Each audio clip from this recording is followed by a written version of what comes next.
आइए हम लोग बात करते हैं कि रेट को मेजर कैसे करेंगे हम लोग। समझो कोई एक केमिकल रिएक्शन अगर मैं ले लेता हूं, ए गिव्स बी, तो ए आपका क्या है,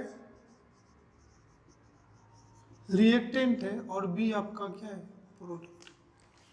अगर ये केमिकल रिएक्शन को अगर आप ऑब्जर्व करोगे तो टाइम के साथ रिएक्टेंट का जो भी कॉन्सेंट्रेशन लोगे वो डिक्रीज करेगा, और टाइम के साथ प्रोडक्ट का कॉन्सेंट्रेशन क्या होगा, बढ़ेगा।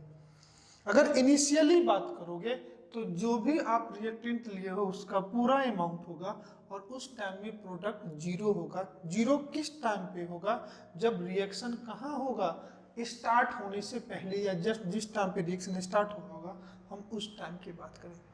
तो अगर मैं इस केमिकल रिएक्शन के लिए अगर एक प्लॉट की बात करूं, ये हम लोग ग्राफ प्लॉट कर रहे हैं, मैं वाई एक्सिस पे ले लेता हूँ कॉन्सेंट्रेशन, और इस एक्सिस पे ले लेता हूँ टाइम। टाइम ले लूँ या प्रोग्रेस ऑफ रिएक्शन ले लूँ, एक ही चीज है। तो जब time t is equal to 0 मतलब ओरिजिन का टाइम होगा, तो उस टाइम पे प्रोडक्ट का कॉन्सेंट्रेशन 0 होगा, और उस टाइम पे कुछ ना कुछ रिएक्टेंट का कॉन्सेंट्रेशन होगा। टाइम के साथ रिएक्टेंट का जो भी कॉन्सेंट्रेशन है कुछ ना कुछ कॉन्सेंट्रेशन कमेगा, और टाइम के साथ प्रोडक्ट का कॉन्सेंट्रेशन क्या होगा, बढ़ेगा। मैं सिंपल यही इस ग्राफ से रिप्रेजेंट कर रहा हूं कि कोई भी टाइम देखो t इज इक्वल टू 0 पे, तो रिएक्टेंट का कंसंट्रेशन आपको क्या दिख रहा है, कम जो ग्राफ है that is called concentration of product, और ये जो ग्राफ है that is called concentration of reactant, and concentration is represented by square bracket. इसलिए इस स्क्वायर ब्रैकेट का मतलब हुआ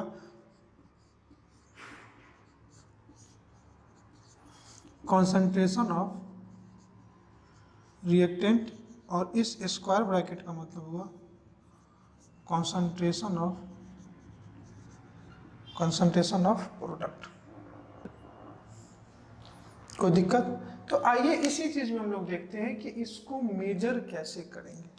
तो रेट बेसिकली है क्या, तो अगर मैं रेट की बात करूं तो रेट है, अगर या तो कंसंट्रेशन हो सकता है या तो प्रेशर हो सकता है, तो change in concentration upon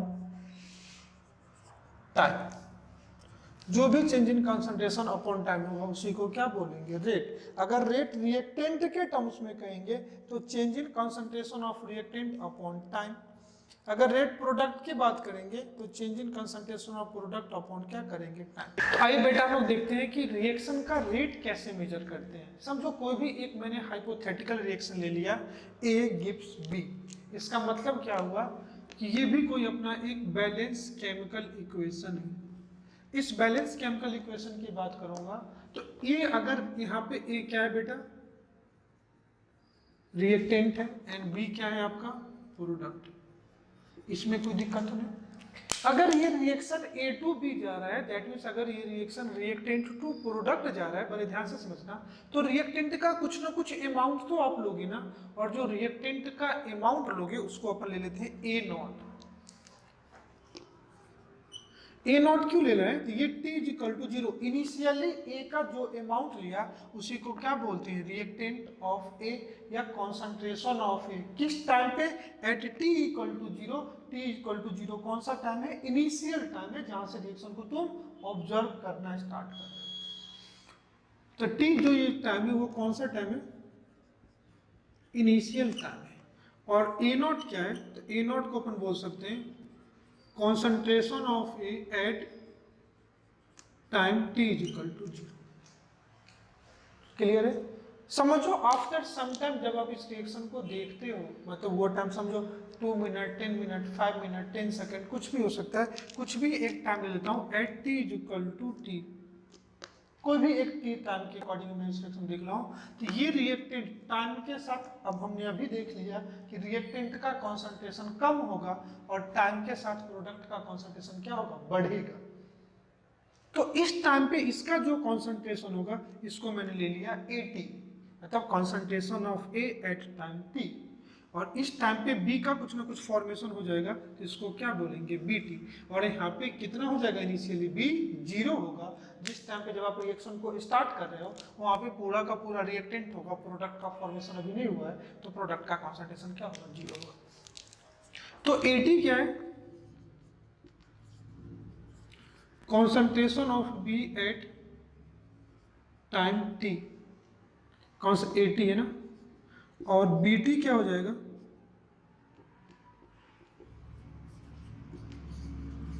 concentration of B at time T. अब ध्यान से देखो, ये ए नॉट और इस 80 में कौन सा ग्रेटर होगा, तो आपको पता है कि रिएक्टेंट का कॉन्सेंट्रेशन टाइम के साथ डिक्रीज हो रहा है, तो जो 80 है वो स्मॉलर देन कितना है, ए नॉट। तो कितने से कम हुआ, अगर मैं इस चीज को देखूं तो ए नॉट माइनस 80 कर दूं, तो ये जो डिफरेंस होगा वही ए अमाउंट क्या हो रहा है, रिएक्टेड अमाउंट। समझो, इनिशियली ये आपने इसके 10 मोल लिए थे, बाद में ये 8 मोल बच रहे हैं, तो 10 और 8 का जो डिफरेंस है, ये जो 2 है, यही 2 मोल इसके रिएक्टेड अमाउंट। और उसको मैं खुद से एज्यूम कर लेता हूं कि उसको मैं लेता हूं x, तो x वो अमाउंट है जो क्या किया, इस टी टाइम में ए रिएक्ट किया। तो 80 की वैल्यू कितनी हो जाएगी यहाँ से, 80 is equal to A naught minus X. और इसके 1 मोल से इसके 1 मोल बन रहा है, तो इसके x से इसके कितने बनेंगे, x बनेंगे। क्लियर है, इतना तक तो समझ में आया। तो अब आ जाइए हम लोग देखते हैं रेट ऑफ ए। अब ए क्या है आपका, रिएक्टेंट है, ए क्या है आपका, रिएक्टेंट है, तो हम लोग इसको बोलेंगे रेट ऑफ ए या रेट ऑफ रिएक्टेंट ए, एक ही बात है। तो या तो मैं लिख दूं आपको लैंग्वेज में रेट ऑफ ए, या इसी को बोल दूं रेट ऑफ रिएक्टेंट ए, या इसी को बोल दूं टाइम के साथ एक कंज्यूम हो रहा है, तो बोल सकता हूं रेट ऑफ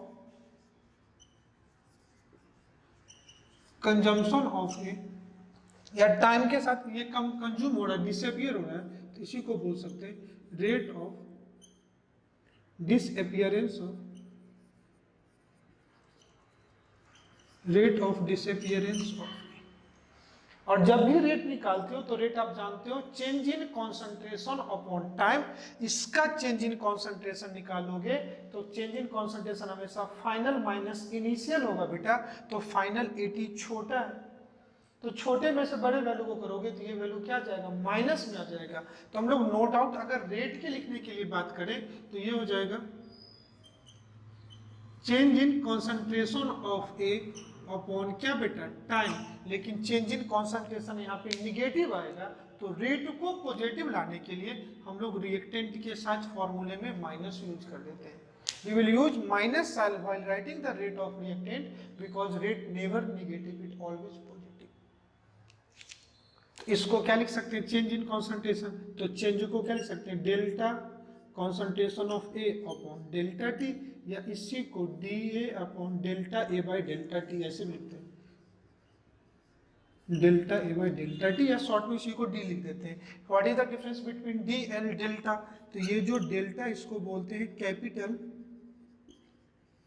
डेल्टा, जो लार्ज चेंज के लिए लिखते हैं, और ये जो डी है ये स्मॉल चेंज के लिए लिखते हैं, D is written for small change. और ये रिएक्टेंट है तो we will use minus sign. जब इसमें आप फॉर्मूले में पुट करोगे इस वैल्यू को तो ये आ जाएगा माइनस डी, फाइनल कॉन्सेंट्रेशन कितना हो जाएगा 80,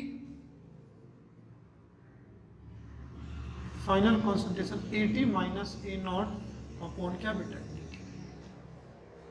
सिमिलरली अगर मैं बी के लिए बात करूं तो बी क्या है, रेट ऑफ बी या रेट ऑफ प्रोडक्ट बी या rate of formation of B, इसी को बोल सकते हैं rate of appearance of B, rate of formation of B, इसी को बोल सकते हैं rate of appearance of B, इसी को बोल सकते हैं रेट ऑफ प्रोडक्ट बी, या इसी को सिंपल बोल सकते हैं रेट ऑफ बी। और बी टाइम के साथ फॉर्मेशन होगा, तो फिर इसका भी कॉन्सेंट्रेशन क्या हो जाएगा, plus delta B by delta T. इसमें कोई कौन डी लिखो या डेल्टा लिखो एक ही चीज है, डेल्टा लार्ज चेंज के लिए लिखते हैं, डी स्मॉल चेंज के लिए लिखते हैं। अब इसमें देखो टाइम के साथ बीटी का कॉन्सेंट्रेशन बढ़ेगा, तो इसको क्या लिख सकते हो, डी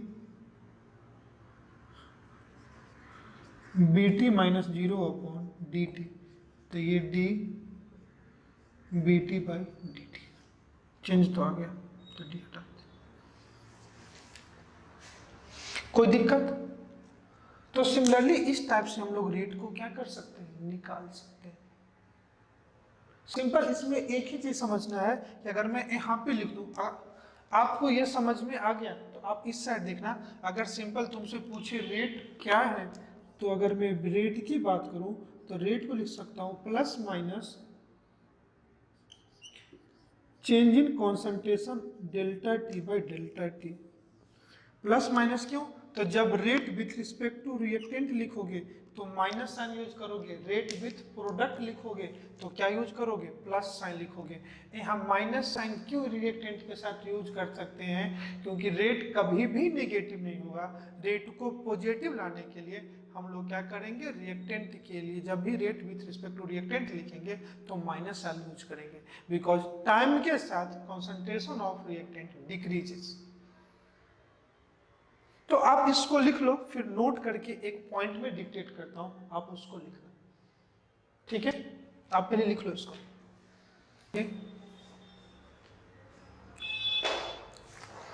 नोट करके आप एक पॉइंट लिखना, rate can not be negative, rate can not be negative, so for writing the expression of rate, so writing the expression of rate for reactant, we will use negative sign,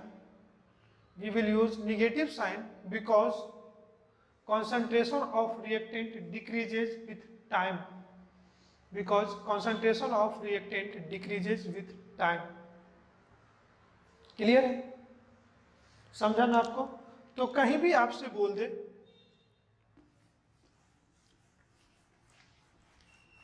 के लिए for any chemical reaction, अगर आप लिखोगे rate of reactant, आप किसकी बात करोगे, rate of reactant, तो रिएक्टेंट के लिए minus dr by dt, minus sign reactant के लिए स्क्वायर ब्रैकेट में कॉन्सेंट्रेशन को रिप्रेजेंट करते हैं, और ये कैपिटल आर क्या है, कॉन्सेंट्रेशन ऑफ रिएक्टेंट, डी मतलब चेंज इन कॉन्सेंट्रेशन। ये जो स्क्वायर ब्रैकेट आर है ये किसको रिप्रेजेंट कर रहा है बेटा, कॉन्सेंट्रेशन ऑफ रिएक्टेंट। और अगर आप बात करोगे रेट ऑफ एनी प्रोडक्ट्स की बात करोगे, रेट ऑफ एनी प्रोडक्ट की बात करोगे, तो ये plus D P for product upon D T. दूसरी बात आपके मन में होगा कि सर, आप कहोगे कि सर अभी तो आपने दिया था ए गिव्स बी, कोई भी एक इक्वेशन ऐसा होगा आप कहोगे कि सर 2a गिव्स 3b,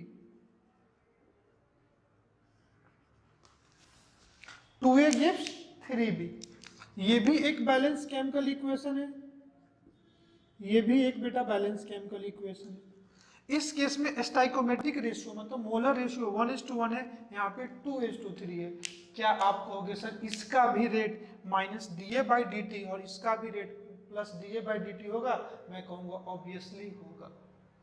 कभी भी रेट किसी पार्टिकुलर इंडिविजुअल स्पीशीज के लिए लिखोगे तो उसमें स्टोइचोमेट्रिक कोएफिशिएंट का कोई रोल नहीं होगा। अगर मैं इसके लिए लिख दूं आपको, मैं यहाँ पे लिख देता हूँ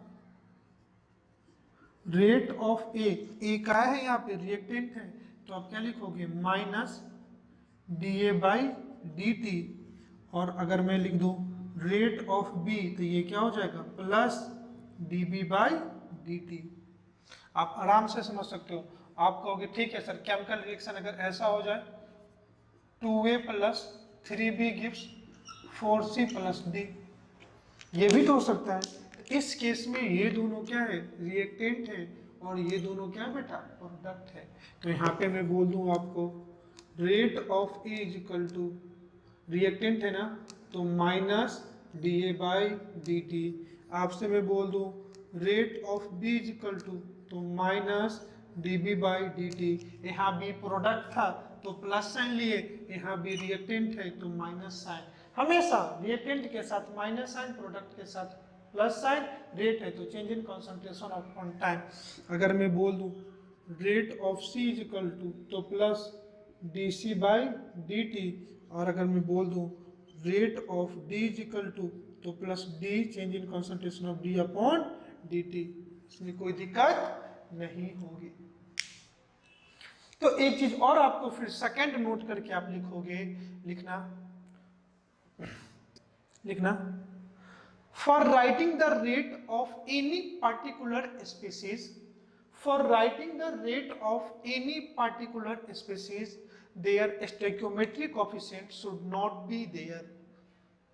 For writing the rate of any particular species, their stoichiometric coefficient should not be there.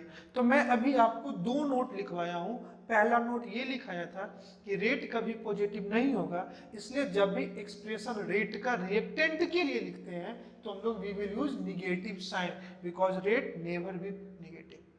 दूसरा मैंने कहा कि किसी भी पार्टिकुलर स्पीशीज, मतलब rate in terms of A B C D, किसी भी पार्टिकुलर टर्म्स में लिखोगे तो उसमें उसका स्टोइकोमेट्रिक कोएफिशिएंट नहीं होगा। यहाँ का ए का स्टोइकोमेट्रिक कोएफिशिएंट 2 था, बी का 3 था, लेकिन हमेशा चेंज इन माइनस है, रिएक्टेंट है तो minus change in concentration by time होगा। तीसरी बात आपके मन में यही पे आ रही होगी कि सर रेट तो change in concentration by time है, ओके ना बेटा? चलो पहले इसको हटा लेते हैं। आप कहोगे सर रेट तो change in concentration upon time है, तो सर रेट का यूनिट क्या होगा? मैं कहूं बिल्कुल। तो नेक्स्ट अगर हम लोग पढ़े यूनिट ऑफ, तो अगर मैं रेट की बात करूं तो ये क्या होगा, change in concentration upon time. या अगर रिएक्शन गैसियस फेज में है, for gaseous reaction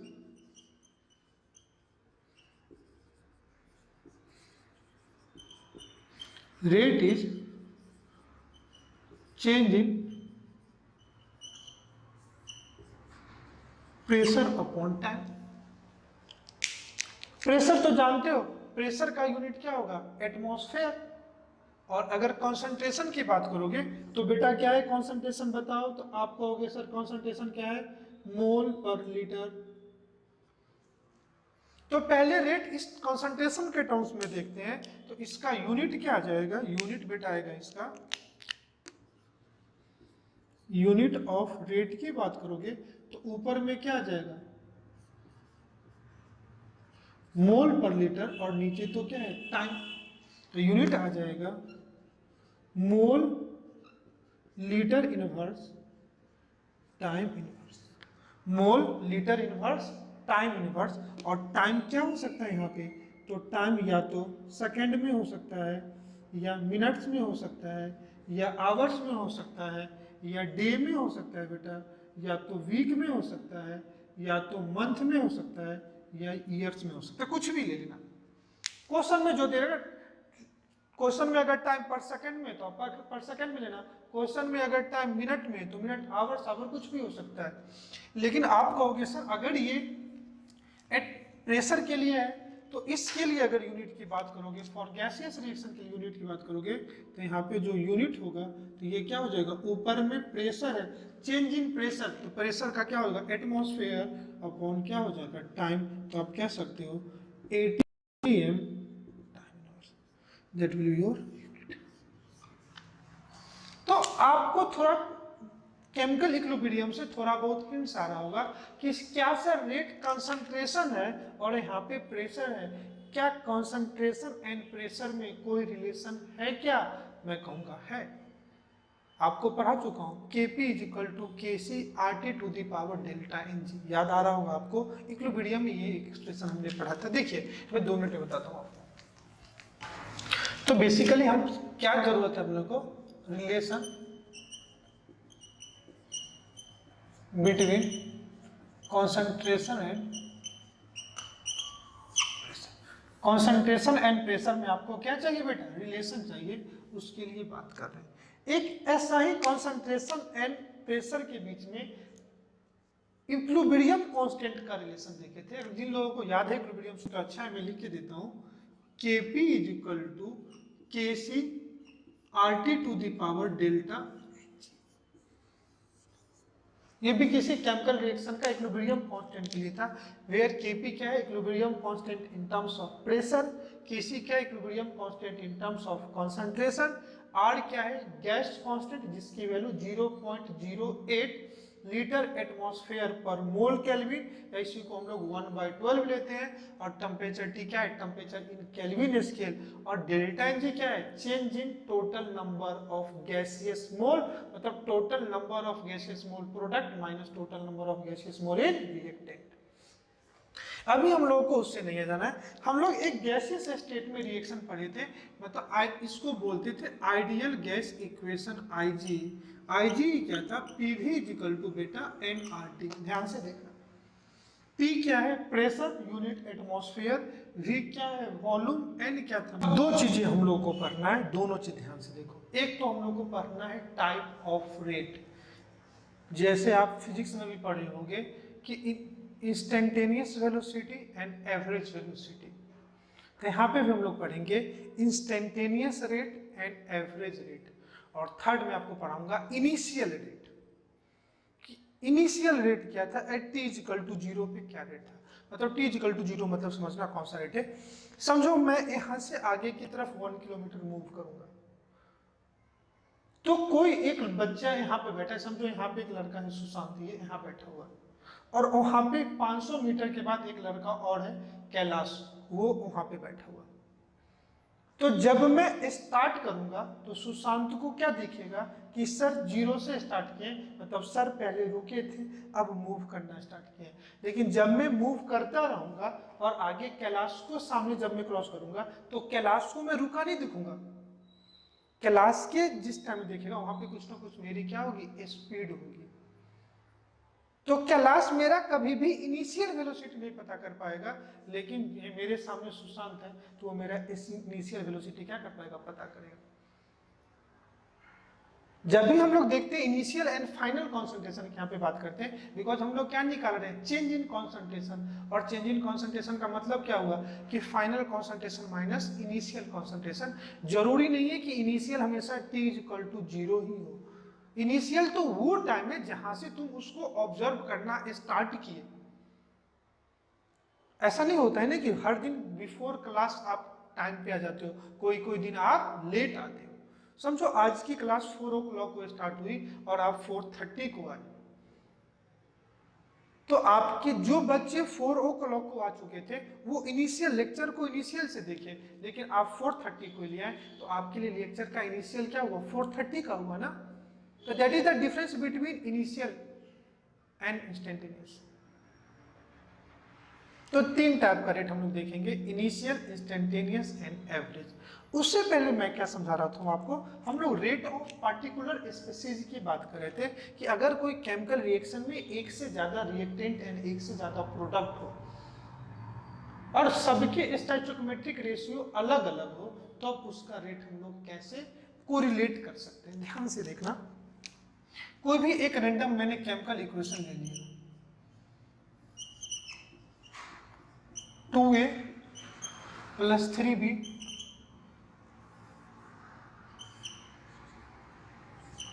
gives C। समझो C प्रोडक्ट है, तो C तभी मिलेंगे जब रिएक्शन में A भी होगा और रिएक्शन में B भी होगा। अब C के 1 मोल के फॉर्मेशन होने के लिए आप इसी को ही पढ़ते हो ना कि 2 mole of A gives 1 mole of C and 3 mole of B gives 1 mole of C। तो C के 1 मोल के फॉर्मेशन होने के लिए A का 2 मोल कंज्यूम होगा एंड B का 3 मोल कंज्यूम होगा। ध्यान से देखना मैं क्या समझाने की कोशिश कर रहा हूं। तो समझो at t is equal to 0 पे इसका कॉन्सेंट्रेशन ए नॉट है और इसका कॉन्सेंट्रेशन बेटा बी नॉट है, और सी तो जीरो होगा ना at T is equal to any time interval.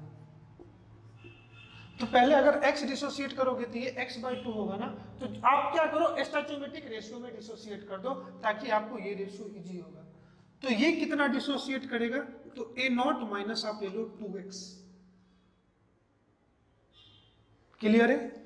और ये कितना डिसोसिएट किया, तो बी नॉट माइनस 3x।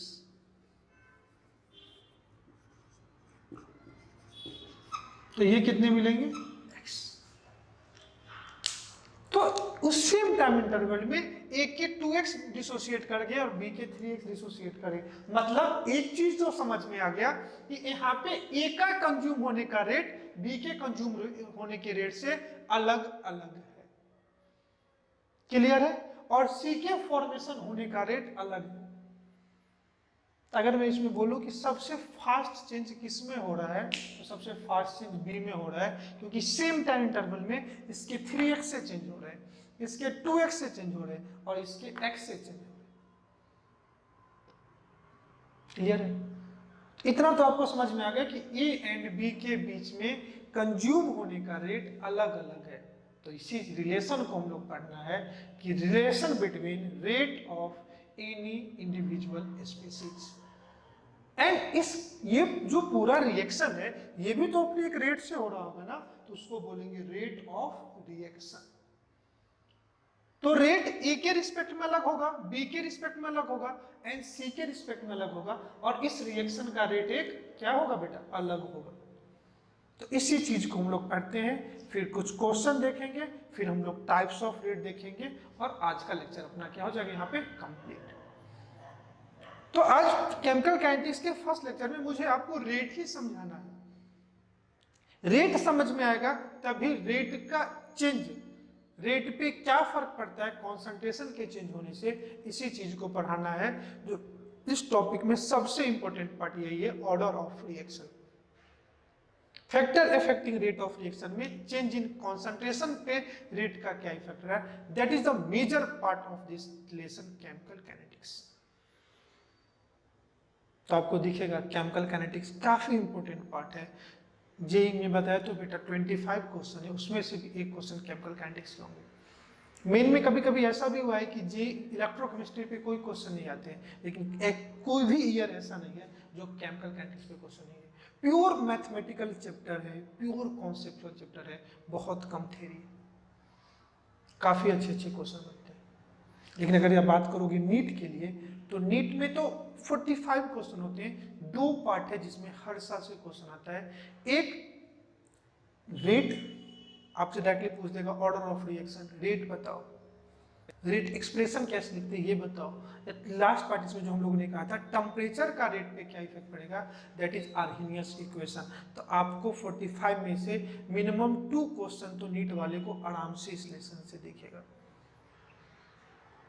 आप आराम से सॉल्व करो, क्वेश्चन कोई भी लेवल के हो बेटा, आपसे बहुत आराम से मतलब स्मूथली सॉल्व होगा, कोई स्टेशन नहीं। आपको दिखेगा कि नेक्स्ट स्टेप क्या करना है, क्वेश्चन पढ़ के ये समझ में आएगा इस पे अप्रोच क्या है। तो आइए हम इसका हेडिंग डाल लेते हैं, देखो relation between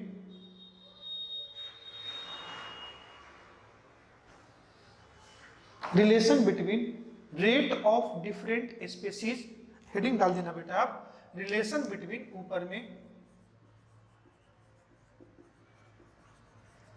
relation between rate of different species, bracket में लिख देना, reactant and product, relation between rate of different species reactant and product bracket close and rate of chemical reaction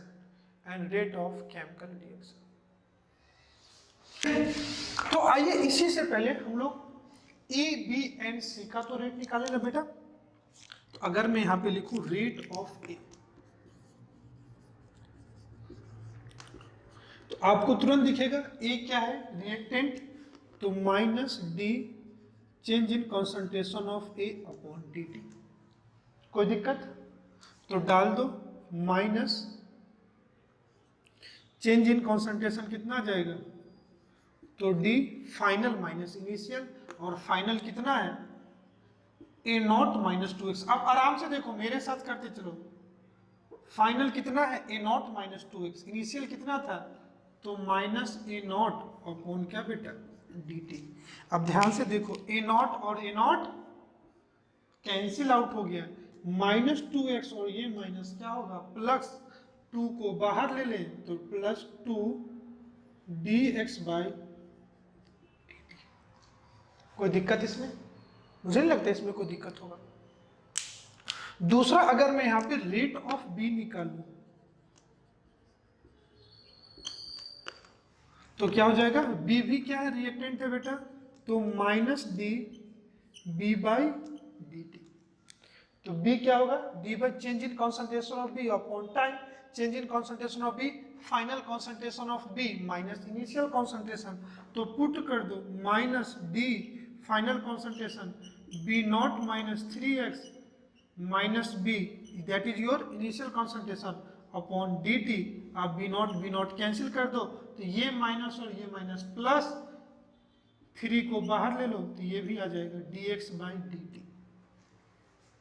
कोई दिक्कत है क्या, कुछ भी आपको ऐसा लग रहा है प्रॉब्लम जो आपको नहीं समझ में आ रहा है बेटा, तो मुझे नहीं लगता कि किसी भी बच्चों को कोई प्रॉब्लम आ रहा होगा। और अगर मैं लिखूं रेट ऑफ सी की बात करूं तो क्या हो जाएगा, सी क्या है, प्रोडक्ट, तो plus change in concentration of C upon time. तो मैं वर्ड में लिख करके आपको रिप्रेजेंटेशन के फॉर्म लिख दे रहा हूं क्योंकि थोड़ा टाइम सेव, अब आप जान चुके हो ये। Plus D C by D T को क्या करोगे, change in concentration of C upon time, और प्लस साइन मतलब सी प्रोडक्ट है, तो देख के भी समझ में आ रहा है। तो क्या आ जाएगा बेटा, प्लस फाइनल कॉन्सेंट्रेशन कितना, x minus 0 by D T, तो ये आ जाएगा क्या बेटा, dx बाई डी टी। अब मुझे rate of A, rate of B, rate of C के बीच में रिलेशन फाइंड आउट करना है। क्या फाइंड आउट करना है, relation between rate of A B and C, मतलब that is rate of individual reactant and product. और रिएक्शन का रेट भी देखना है कि रिएक्शन के रेट को कैसे निकालोगे। तो ये जो वैल्यू है, ध्यान से देखना कि plus 2 dx by D T जो वैल्यू है, ये किसकी वैल्यू है, minus D A by D T की। तो इसको लिख सकता हूं equal to minus D A by D T.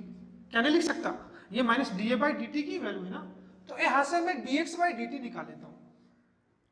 तो यहां से मैं dx बाई डी टी निकाल लूं तो ये 1/2 नीचे आ जाएगा और ये क्या आ जाएगा, minus D by D T. और टाइम के साथ इस रिएक्शन में जो चेंजेज हो रहा है वो x से ही हो रहा है ना, तो changing concentration x upon time, that is called rate of reaction. तो ये dx बाई जो dt है यार, it is your rate of reaction. ये प्लस 3 dx बाई dt और माइनस dp बाई dt एक दूसरे के इक्वल होगा, तो यहां से निकालोगे dx बाई dt तो क्या आ जाएगा, ध्यान से बेटा देख लो। तो यहां से आप निकालोगे dx बाई dt, तो यह आ जाएगा 1/3 माइनस db बाई dt, एकदम आराम से आ रहा होगा। और यहां से आप इसकी वैल्यू निकालोगे तो यहां से तो डायरेक्टली dx बाई जो dt है वो प्लस dc बाई dt। और हर केस में जो आपको ये निकला, ये dx बाई dt निकला, ये dx बाई dt और ये dx बाई dt, सबके लिए ये dx बाई dt की वैल्यू क्या है, इक्वल है, and that dx by dt is equal to rate of reaction. तो इसी को अगर मैं बोलूं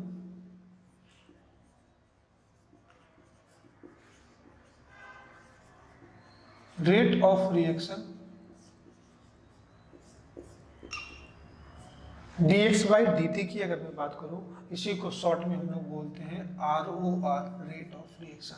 तो क्या हो जाएगा कि minus 1/2 minus dA by dt is equal to 1/3 minus dB by dt is equal to dC by dt। ये सब एक दूसरे के क्या होंगे, इक्वल होंगे। और ये बताओ ये क्या है, ये बताओ ये क्या, तो ये है रेट ऑफ ए। ये क्या है, अब ध्यान से देखना है, काफी अच्छा रिलेशन निकल जाएगा। ये क्या है, minus D A by D T, minus D A by D T क्या है बेटा, रेट ऑफ ए। तो यहीं से आपको रेट ऑफ रिएक्शन और रेट ऑफ इंडिविजुअल स्पीशीज में क्या रिलेशन आ गया कि रेट ऑफ रिएक्शन में यहाँ 1/2, 1/3, 1/1, ये 1/2, 3 क्या है, ए बी एंड सी का करॉस्पॉन्डिंग स्टोइकोमेट्रिक रेशियो। तो जब भी आप dx/dt रेट ऑफ रिएक्शन निकालोगे तो उस केस में उसका स्टोइकोमेट्रिक कोफिशिएंट इन्वॉल्व होगा, लेकिन आप rate of any individual species निकालोगे तो उस केस में उसका स्टोइकोमेट्रिक कोफिशिएंट इन्वॉल्व नहीं होता है। तो अगर मैं आपसे लिखूं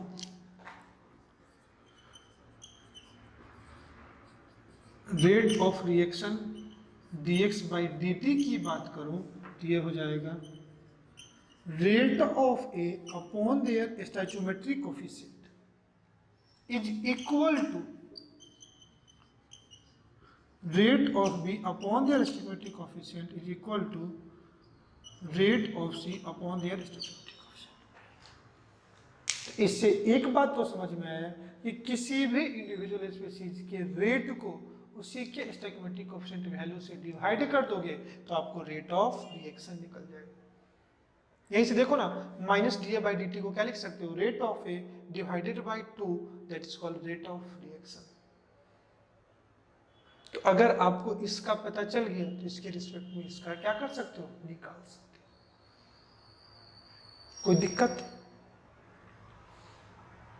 तो यहाँ पे अपन समझ करके एक की पॉइंट क्या लिखेंगे कि rate of any individual species is independent upon their stoichiometric coefficient value while rate of reaction is depend on their stoichiometric coefficient value।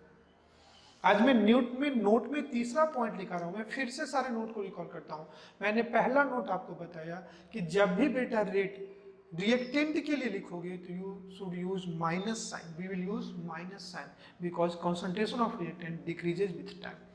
दूसरा का कि rate of any individual species is not depend upon their stoichiometric coefficient, या while writing the expression for rate of any individual species we will not consider their stoichiometric coefficient value. Why? For writing the rate of reaction their stoichiometric coefficient value is involve in their expression. कोई दिक्कत है? तो आप यहां तक आराम से लिखो, फिर हम लोग एक और एग्जांपल इसी पे डिस्कस करते हैं।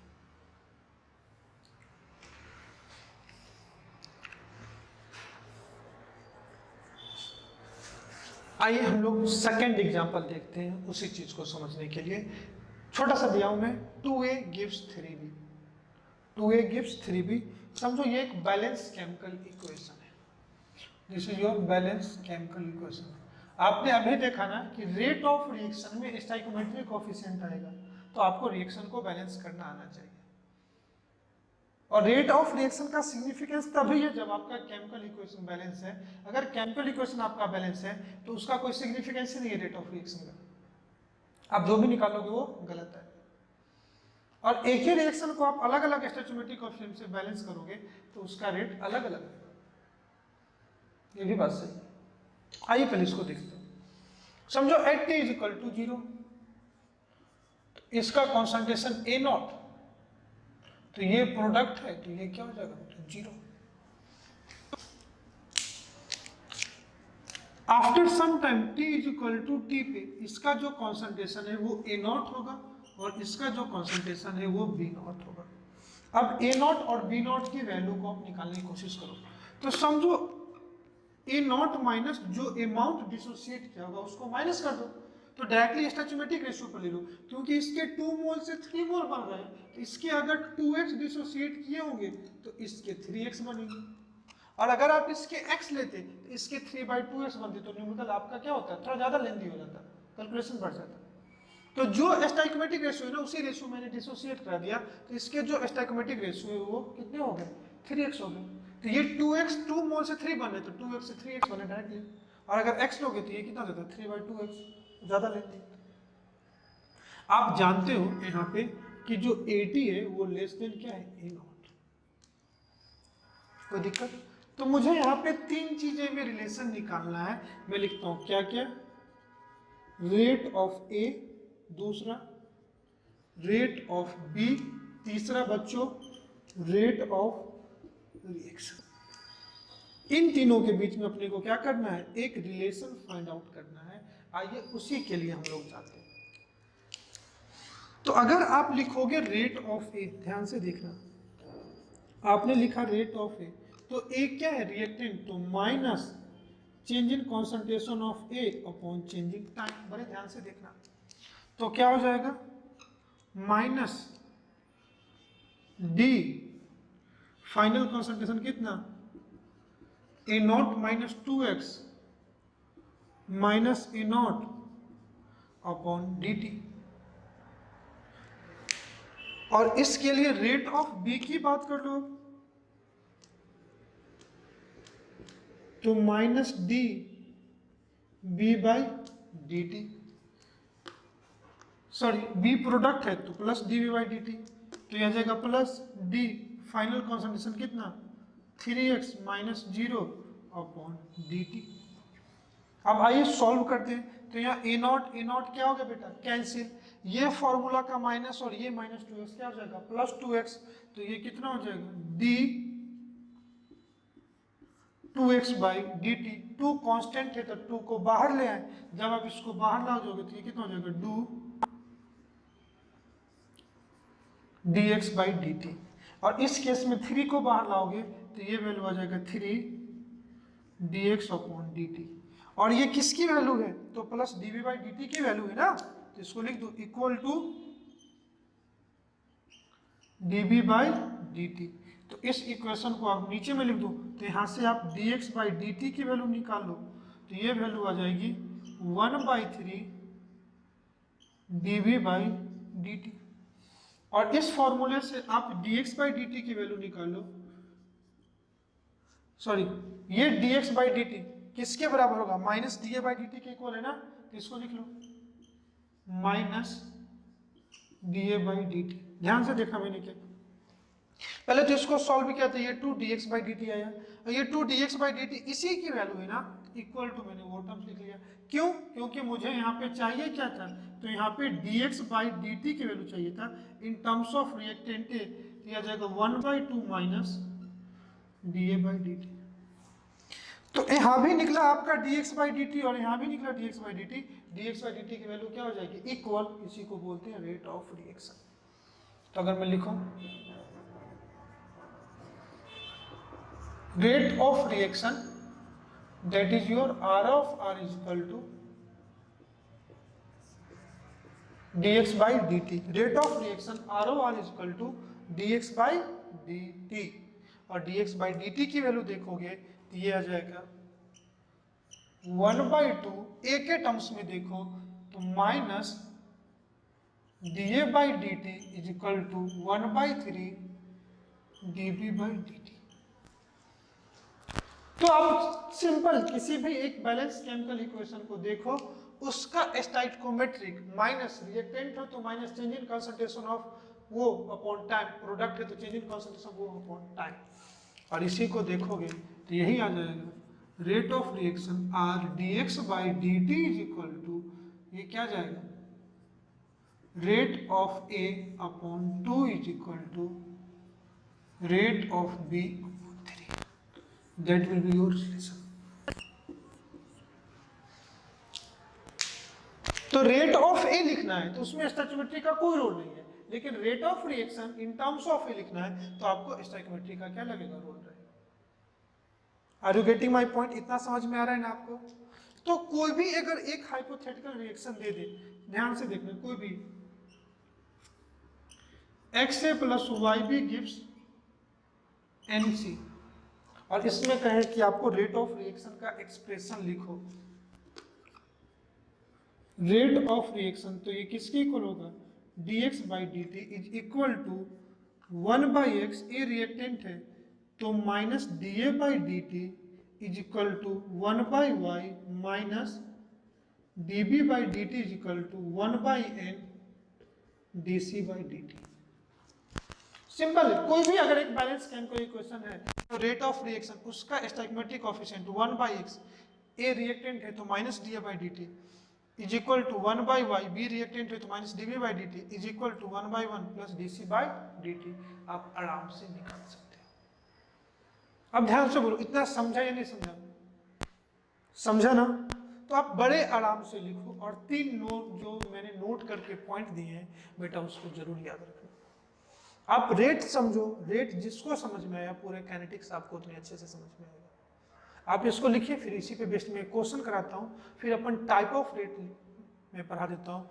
व्हाट इज इंस्टेंटेनियस रेट क्या है, इनिशियल रेट क्या है, एवरेज क्या है, फिर कैलकुलेट कैसे करते हैं, फिर आज के लेक्चर पे जितने कॉन्सेप्ट हम लोगों को पढ़ा है सब पे मैं कुछ क्वेश्चन करा देता हूँ।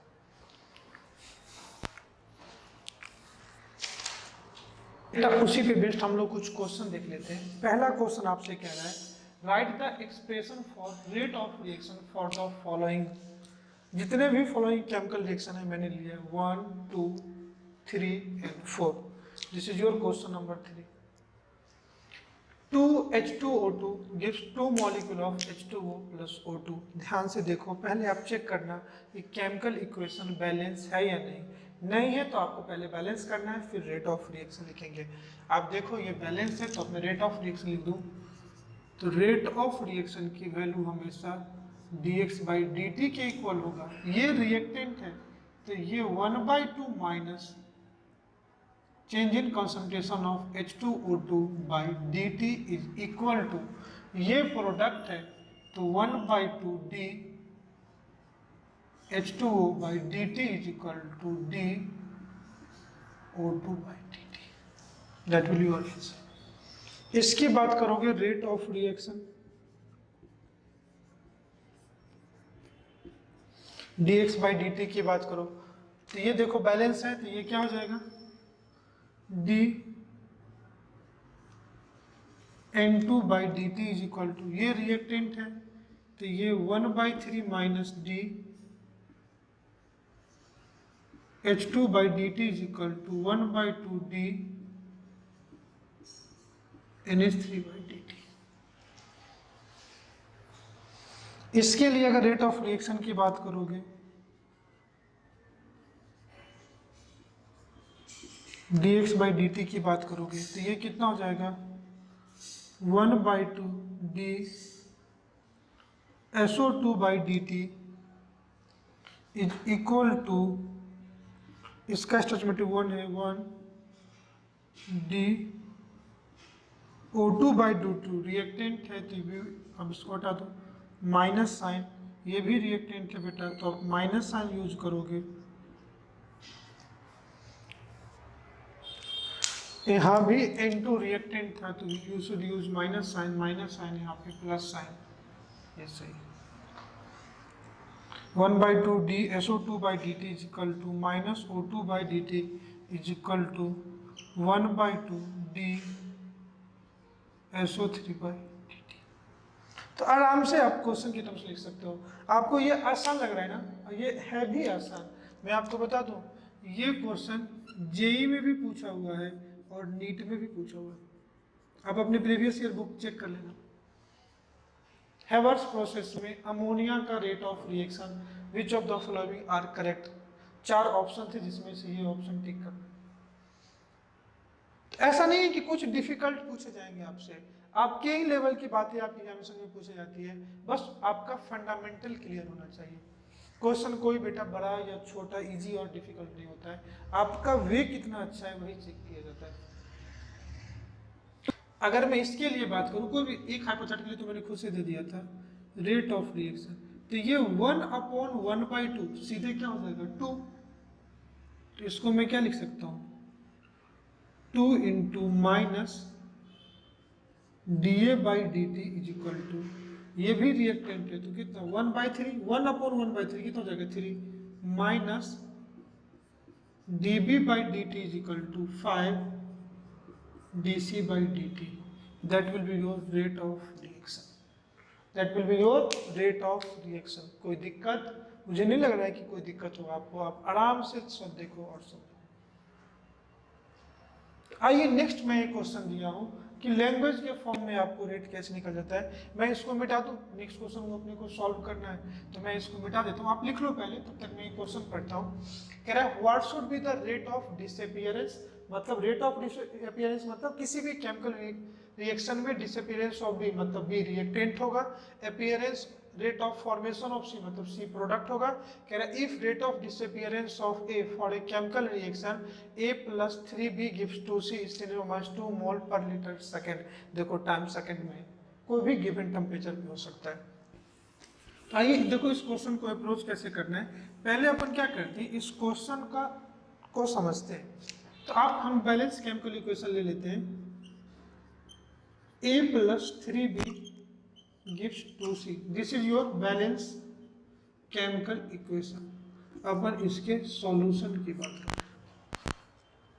तो अब कह रहे हैं रेट ऑफ डिसअपियरेंस ऑफ ए, मतलब क्वेश्चन में जो दिया हुआ है ये -dA/dt की वैल्यू दे रखी है 10⁻⁻² mole litre inverse second inverse. तो आपसे कह रहा है rate of disappearance of B बताओ, तो आपसे -dB/dt की वैल्यू पूछा है एंड प्लस dC/dt की वैल्यू आपसे पूछा है। बस आराम से क्वेश्चन आप 1 बाय 1 देखो और क्वेश्चन। तो इस सब में रिलेशन एक ही इक्वेशन से आता है, रेट ऑफ रिएक्शन से। तो इस गिवन हाइपोथेटिकल केमिकल इक्वेशन के लिए पहले अपन रेट ऑफ रिएक्शन लिख लेते हैं। जब आप इसका रेट ऑफ रिएक्शन लिखोगे, रेट ऑफ रिएक्शन जिसको अपन dx/dt कहते हैं, तो आ जाएगा इक्वल टू इसका स्टोइकोमेट्रिक 1, तो ये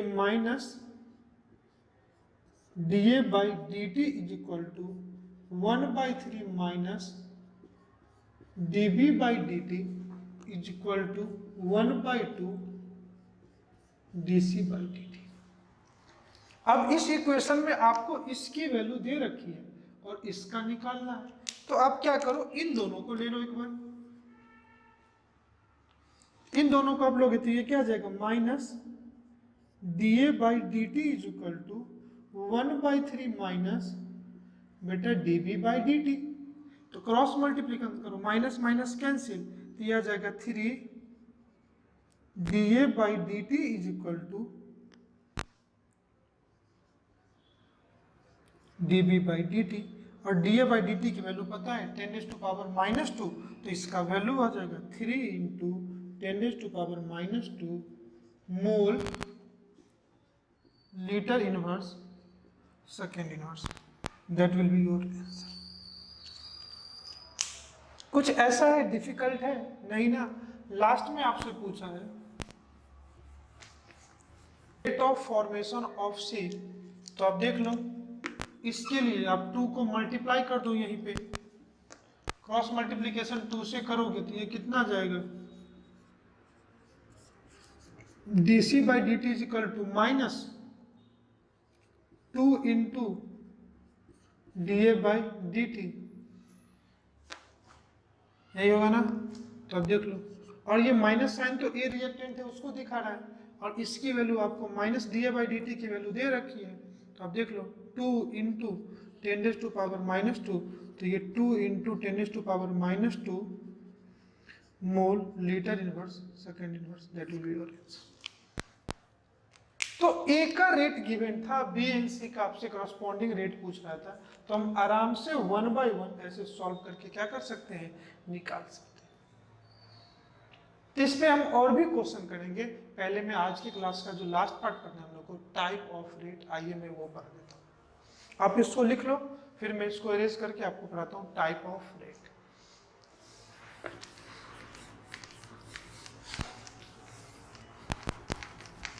नेक्स्ट हम लोग देखते हैं डिफरेंट टाइप ऑफ रेट। मैं बता चुका हूँ 3 टाइप के रेट को हम लोग पढ़ेंगे यहाँ पे।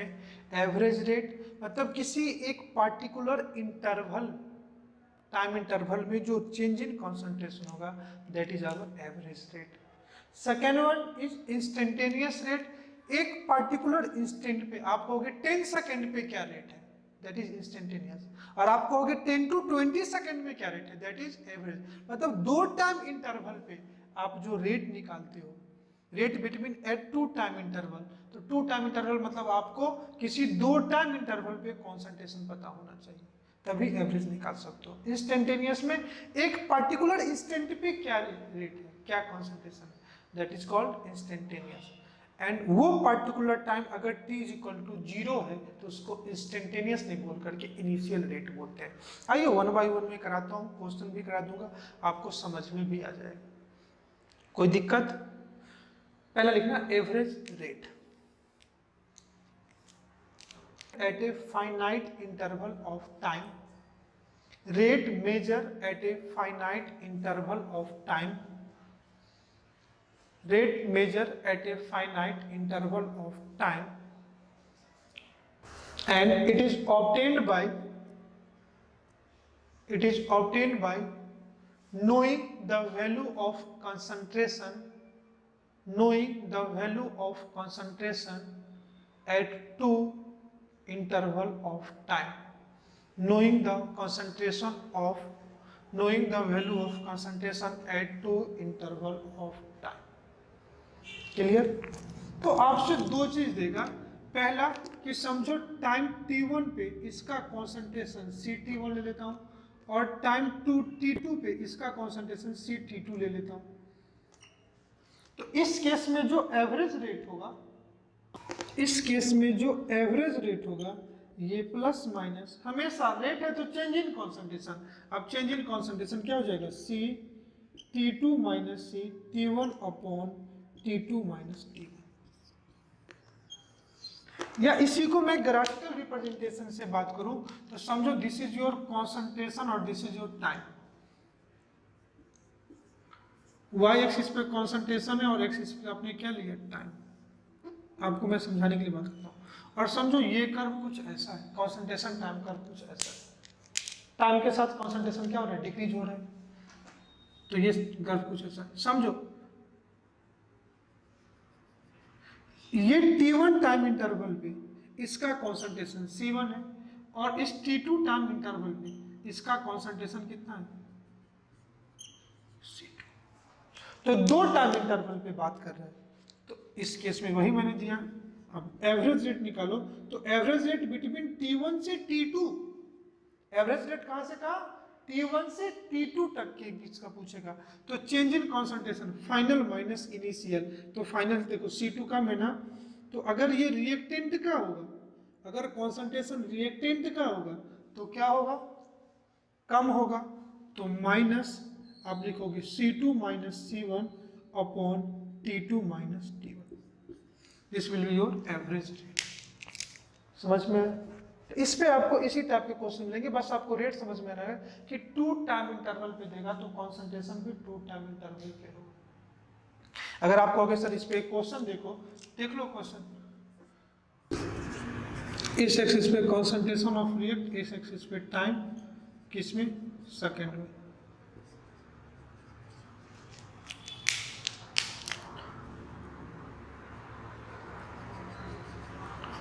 समझो 10 सेकेंड पे इसका जो कॉन्सेंट्रेशन है ये 40 है और 20 सेकेंड में इसका जो कॉन्सेंट्रेशन है वो 10 है। तो कहेगा आपसे calculate average rate between time 10 to 20 second, 10 to 20 second के बीच में इसका क्या बताओ, एवरेज रेट बताओ। तो इस केस में जो average rate is equal to हो जाएगा, आप ध्यान से देखो T1 क्या है 10 सेकेंड, उस T1 पे जो C1 है वो कितना होगा 40, कॉन्सेंट्रेशन है तो मोल लीटर इनवर्स, और टाइम के लिए यहाँ पे क्या है सेकेंड, तो क्या हो जाएगा बेटा सेकेंड इनवर्स, सॉरी कॉन्सेंट्रेशन मोल पर लीटर आ जाएगा। और T2 कितना है, तो T2 कितना है 20 सेकेंड, तो इस केस में कॉन्सेंट्रेशन P कितना है 10 मोल पर लीटर। तो अब आपसे क्या पूछा है एवरेज रेट, तो मैं यहाँ पे इसका एवरेज रेट निकाल लेता हूँ। Average rate equal to C2 minus C1 upon T2 minus T1, reactant है तो फॉर्मूला में माइनस साइन यूज करोगे बेटा, कितना हो जाएगा, ध्यान से देखो, माइनस साइन फॉर्मूला का 10 minus 40 upon T2 minus T1, ये 20 माइनस 10, तो ये हो जाएगा बेटा कितना 30/10, ये आ जाएगा 3 मोल लीटर इंटू सेकेंड।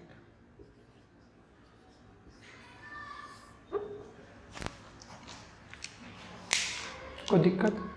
लेकिन अगर इसी क्वेश्चन में कहता है कि इंस्टेंटेनियस रेट बताओ, तो इंस्टेंटेनियस किसी एक पर्टिकुलर टाइम पे आपसे पूछता, ध्यान से देखना, आपको दे देता कि इस टाइम पे,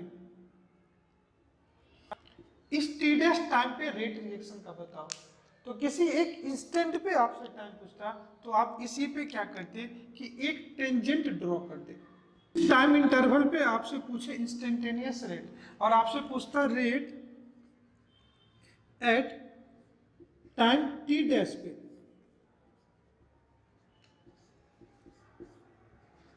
rate at time T dash पे, तो इस केस में जो रेट होता उसको बोलते इंस्टेंटेनियस रेट। तो second rate is our call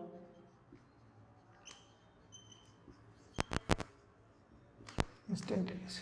अब इस इंस्टेंटेनियस रेट, जिस टाइम इंटरवल पे आपको रेट पूछे, तो आप सिंपल क्या करोगे कि उसी टाइम इंटरवल पे एक टेंजेंट ड्रॉ करोगे, और उस टेंजेंट का जो टेन थीटा होगा, उस टेंजेंट का जो स्लोप होगा, वही क्या होगा, आपका इंस्टेंटेनियस रेट होगा।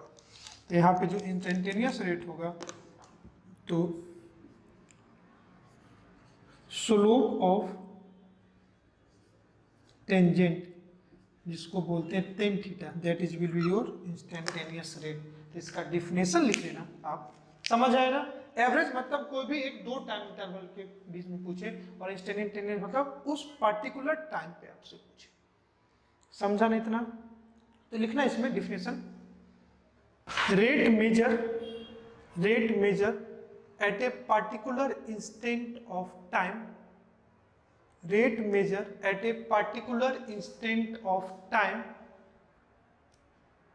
rate measure at a particular instant of time, and its value is calculated, by drawing a tangent at that particular point on a given graph, and its value is calculated by drawing a tangent at that time interval on a given graph, and their value, the slope of their tangent is gives instantaneous rate। और जो slope का tan theta होगा, वही आपका क्या होगा, instantaneous rate की value होगी। और टेन थीटा आप जानते हो, height upon base, h/b, perpendicular upon base हम लोग बोलते हैं। कोई दिक्कत?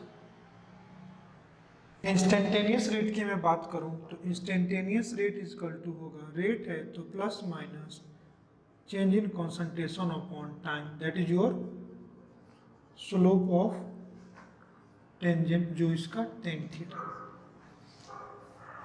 और इसी में अगर मैं बात कर दूं इनिशियल रेट की, अगर बात करूं तो इनिशियल रेट उस रेट को बोलेंगे, इस वो भी एक टाइप का इंस्टेंटेनियस रेट ही है, लेकिन अगर वहां पे t इक्वल टू 0, तो उसी को क्या बोलेंगे, initial rate. And third rate is your called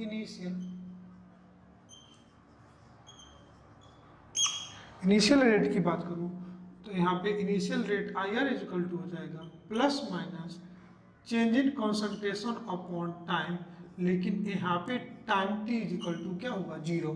तो अगर instantaneous rate at t is equal to 0 पे देखोगे, तो उसी रेट को हम लोग क्या बोलते हैं, इनिशियल रेट। मैं कह सकता हूं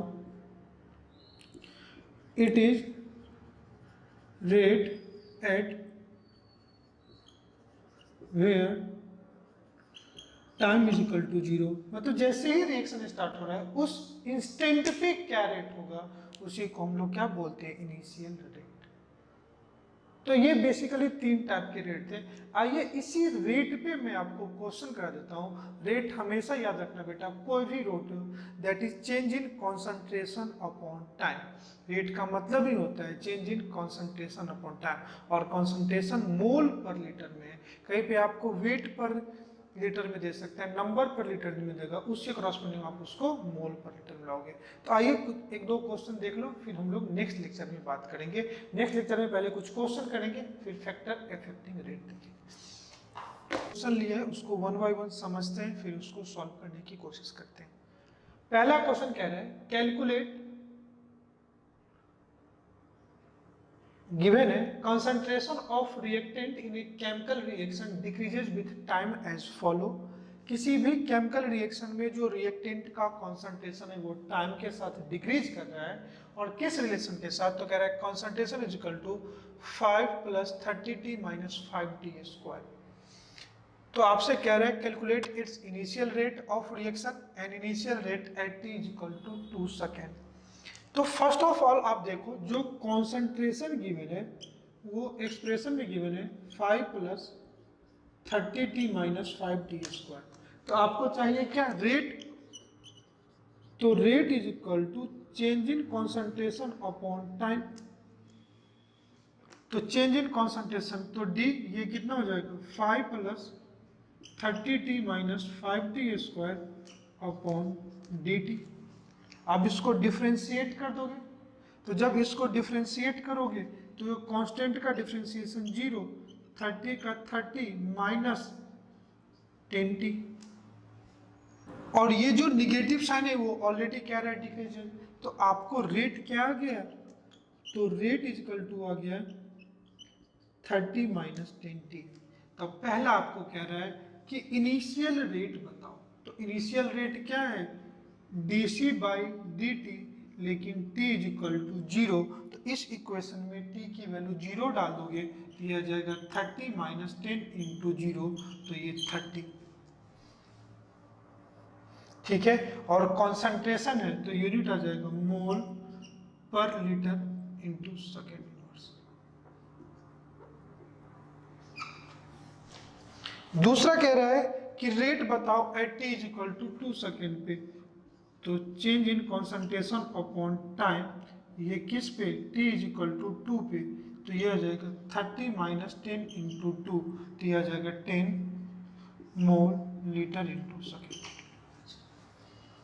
कैसे सॉल्व किया, तो ये कॉन्सेंट्रेशन दिया हुआ था, change in concentration upon time, तो dc/dt यही क्या हो गया, रेट, और dc/dt मतलब इसको टाइम के रिस्पेक्ट में आप वन टाइम डिफरेंशिएट कर दोगे तो ये कांस्टेंट का डिफरेंशिएशन 0, 30t का, तो पावर t का पावर कितना है 1, 30 × 1, पावर से मल्टीप्लाई करते हैं और पावर में से 1 माइनस करते हैं, और 1 - 1 t⁴ कितना 1, तो ये 30 - 5t² का कितना होगा 10t।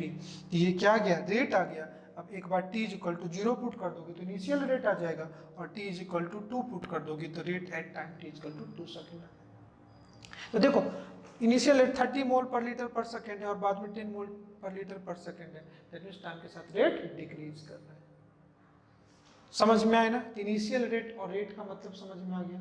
मतलब किसी एक पार्टिकुलर इंस्टेंट पे, this is your instantaneous rate, ये भी इंस्टेंटेनियस है, लेकिन instantaneous rate t is equal to 0, उसी को क्या बोलते हैं बेटा, इनिशियल रेट। नेक्स्ट क्वेश्चन, मैं इसको मिटा दे रहा हूँ, नेक्स्ट क्वेश्चन हम लोग सॉल्व करते हैं। आप इसको नहीं है तो लिख लो एक बार अच्छे से पॉज करके, फिर हम लोग नेक्स्ट क्वेश्चन देखते हैं। नेक्स्ट क्वेश्चन कह रहा है N2 + 3H2 gives 2NH3।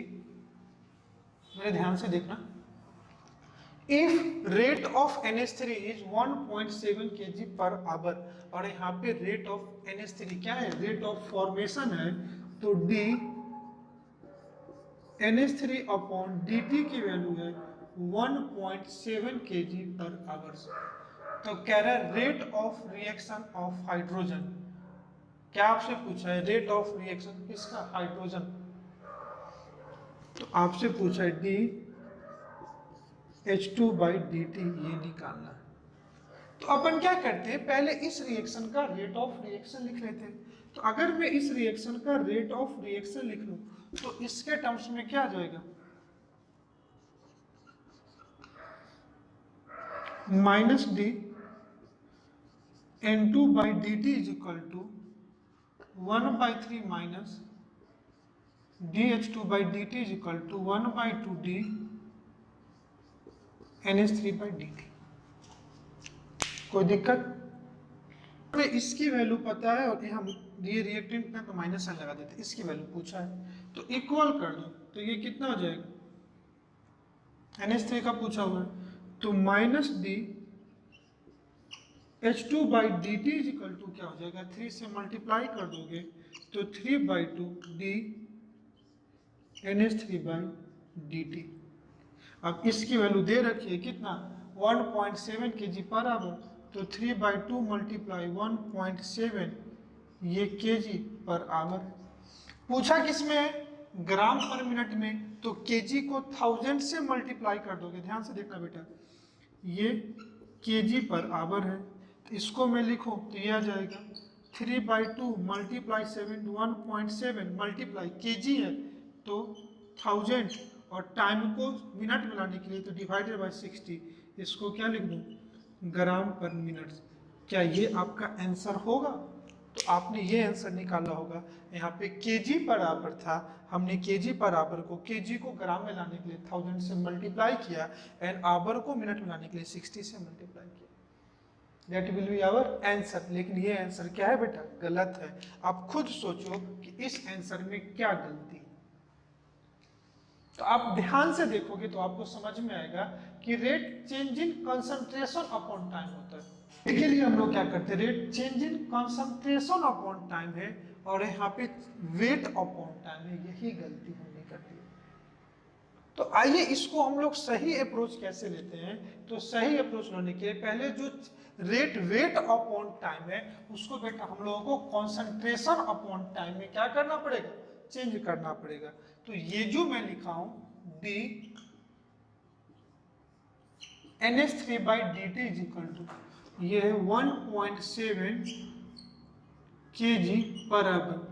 तो पहले इसको मोल अपॉन टाइम में करना पड़ेगा। तो ध्यान से देखना, इस केजी को मोल में लाने के लिए क्या करना पड़ेगा, 1.7 वेट है, केजी है तो मल्टीप्लाई बाय 1000, ये वेट मल्टी केजी को 1000 से मल्टीप्लाई किया तो क्या गया, ग्राम।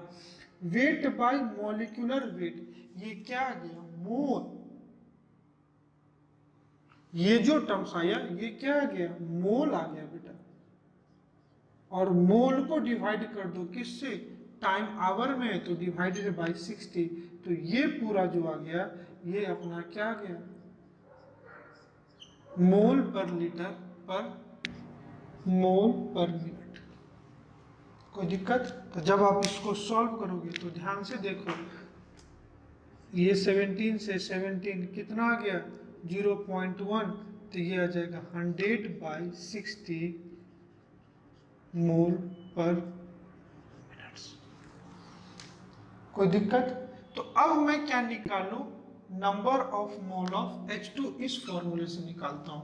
तो minus D H2/dt is equal to आ जाएगा 3/2 मल्टीप्लाई 100/60, दैट इज द ये rate of change of hydrogen. ठीक है, तो अब ये क्या आ गया, मोल पर मिनट आ गया। अब आपसे पूछा क्या है बेटा, वेट पर ग्राम पर मिनट में बताओ। तो जब इसको सॉल्व करोगे तो 25 जा 100, 23, ये 3 से 3 कैंसिल, तो ये आ गया 5/2 मोल। अब इस वेट जिस वॉल्यूम में होगा वही वॉल्यूम रहेगा ना, तो मोल पर लीटर इंटू क्या आ गया, सेकेंड। मोल पर ये क्या आ गया, मिनट्स आ गया। मुझे चाहिए क्या, वेट चाहिए, तो मोल को मॉलिक्यूलर वेट से मल्टीप्लाई कर दो तो क्या जाएगा, वेट पर मिनट। तो हमको डी H2/dt ये वेट पर मिनट चाहिए, तो 5/2 मल्टीप्लाई हाइड्रोजन के वेट से मल्टीप्लाई कर दो तो 2 कैंसिल, तो ये 5 क्या आ गया, मोल, 5 क्या आ गया, वेट आ गया ना, ग्राम पर मिनट। ध्यान से देखना हमने गलती कहाँ थी। इस केमिकल रिएक्शन के लिए if rate of NH3 1.7 kg per hour, मतलब rate of formation of NH3 ये गिवन था 1.7 kg per hour, rate of consumption of H2 पूछा था। तो हमने इसका रेट ऑफ रिएक्शन लिख लिया, rate of reaction equal to minus concentration of N2/dt is equal to 1/3 minus H2/dt is equal to 1/2 NH3/dt। तो मैं इन दोनों को इक्वेट कर लिया, तो minus DH2/dt is equal to 3/2 DNH3/dt आ गया। इसके जगह ये वैल्यू डाल के हम लोग निकाला, तो ये गलत हो गया क्योंकि हम लोग मोल से एनालिसिस करते हैं, वेट से नहीं करते।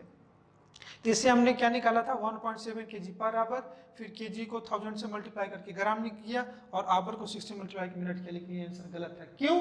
क्योंकि हमने वेट से निकाल लिया। यहाँ पे रेट चेंज इन कंसंट्रेशन, और कंसंट्रेशन मोल के टर्म में हम लोग बात करते हैं। तो पहले ये क्वेश्चन में क्या गिवन था 1.7 kg पर आवर। मैं फिर से एक बार करके बताता हूँ आपको। 1.7 kg पर आवर है, तो इससे मैं अगर निकालूं मुझे मोल चाहिए, तो मैं क्या करूंगा 1.7 मोल के लिए 10⁻³ ये क्या हो गया ग्राम अपॉन 17। ये क्या निकल गया मोल, और मोल अपॉन आवर को ला दिया 60 से, तो ये क्या आ गया मोल पर मिनट। तो इससे बेटा ये 0.1 मल्टीप्लाई 1000, तो जब सॉल्व करोगे तो ये आ जाएगा 100/60 मोल पर मिनट। तो इस मोल पर मिनट से मैंने क्या निकाल दिया number rate of consumption of H2। किस फॉर्मूले से, इस फॉर्मूले से। क्या था formula -d H2 upon dt is equal to 3/2 d NH3 upon dt, और इसकी वैल्यू मैंने डाल दिया 100/60, तो ये 5/2 मोल पर मिनट। ये किसका rate of consumption of rate of hydrogen आ गया। लेकिन रेट ऑफ हाइड्रोजन पूछा था वेट पर मिनट में बताओ, तो मोल को मॉलिक्यूलर वेट, हाइड्रोजन का मॉलिक्यूलर वेट कितना है 2, तो ये क्या आ गया वेट पर मिनट में। तो समझ में ना। तो that's all our today lecture. आज के लेक्चर में हम लोग को यही पढ़ना था रेट है क्या, रेट निकालते कम कैसे है, रेट का मतलब क्या है, रेट को रिप्रेजेंट कैसे करते हैं, किस किस टर्म्स में रेट को देख सकते हैं। फिर किसी भी केमिकल रिएक्शन में कई सारे स्पेसीज होंगे, तो उस स्पेसीज के रिस्पेक्ट में रेट क्या होगा, रिएक्शन का रेट क्या होगा। रिएक्टेंट के लिए रेट में माइनस साइन लिखते हैं, प्रोडक्ट के लिए प्लस साइन लिखते हैं। टाइम के साथ रिएक्टेंट का कॉन्सेंट्रेशन कम हो रहा है, इसलिए रेट की को निगेटिव से पॉजिटिव लाने के लिए हम लोग फॉर्मूला में माइनस यूज करते हैं, बट प्रोडक्ट में कोई यूज करते हैं। फिर देखा कि rate of any particular species stoichiometry पे डिपेंड नहीं करता है, बट रेट ऑफ रिएक्शन के लिए स्टोइचियोमेट्रिक कोएफिशिएंट का होना जरूरी है। That means rate of reaction की सिग्निफिकेंट वैल्यू तभी होगी या उसका सिग्निफिकेंस तभी है जब केमिकल इक्वेशन आपका क्या है बैलेंस है। फिर देखा रेट को रिप्रेजेंट 3 वे में करते हैं, average rate, initial rate and instantaneous rate. तो आप पूरे लेक्चर को बड़े आराम से देखिएगा। मैं फिर से रिकॉल करता हूँ, काफी इंपॉर्टेंट टॉपिक है। आप पूरे कॉन्फिडेंस और पेशेंस के साथ पूरे लेक्चर को कंप्लीट करिएगा। हम लोग काफी इंटरवल के बाद ये लेक्चर ला रहे हैं, इसलिए लेक्चर थोड़ा लंबा हो गया है। पेशेंस के साथ देखिएगा, कंप्लीट नोट्स बनाइए। जिस पॉइंट को नहीं समझ में आप इस लेक्चर को रिवाइंड करके देखिए, नहीं तो आप टीचर को कॉल लगा करके डाउट पूछिए, मैसेज करिए, आप डाउट पूछिए। आई होप आप काफी अच्छे से मेरी बात को समझे हैं और काफी रिस्पॉन्सिबिलिटी के साथ आपको करना है। फिर हम लोग नेक्स्ट लेक्चर में मिलेंगे, इस पे कुछ प्रॉब्लम करेंगे अच्छे, फिर स्टार्ट करेंगे factor affecting rate of reaction. फिर हम लोग मिलते हैं। लेक्चर कैसा लगा एज यूजुअल आप मुझे बताइएगा जरूर। Thanks for watching.